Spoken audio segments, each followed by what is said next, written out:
There is a kind of silence that hurts more than any loud answer. It's the silence you meet when you pray with all your strength and heaven seems still, no sign, no voice, no sudden change, just quiet. And in that quiet, a dangerous thought begins to grow. Maybe God is not listening. But what if the silence is not absence? What if the silence is an invitation? Psychology teaches that the human mind is wired for immediate feedback. When we act, we expect response. When we ask, we expect reply. Without response, the brain feels abandoned. Uncertainty activates the same inner alarm as danger. That is why God's silence feels so painful.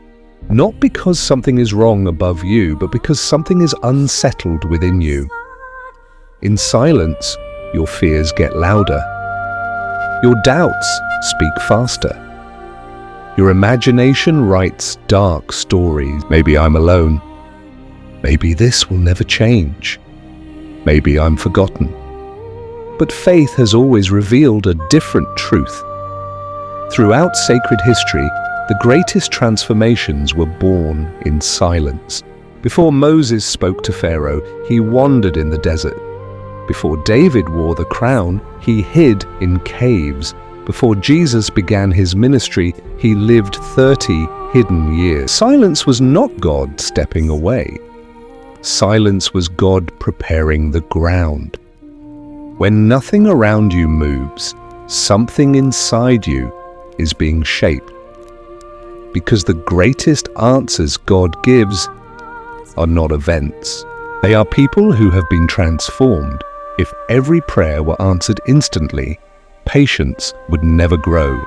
If every cry produced immediate rescue, trust would never deepen. Silence stretches the soul.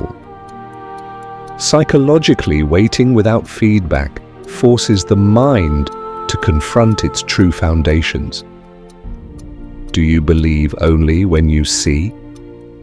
Do you trust only when you hear?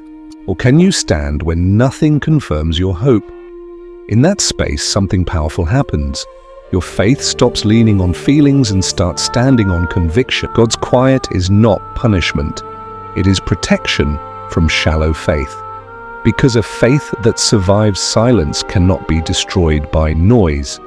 Many people want God to remove the storm, but often God strengthens the sailor. You ask for the situation to change.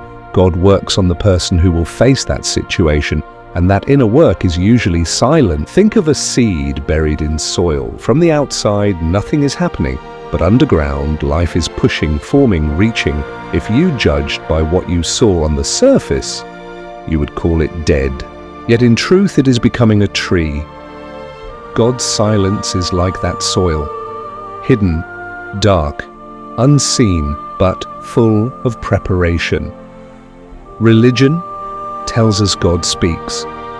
Psychology reminds us growth is often invisible. Together, they reveal this. Silence is where unseen change begins.